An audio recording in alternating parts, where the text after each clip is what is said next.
Nangangarap na maging isang sikat na MLBB content creator na maging katulad ng ibang mga sikat katulad nila Inuyasha at Misaki at madami pa.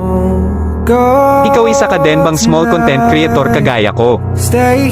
Ako kasi noon nung wala pang nagsusuporta sa akin ay nag-upload pero nagsimula talaga ako mag-upload sa TikTok.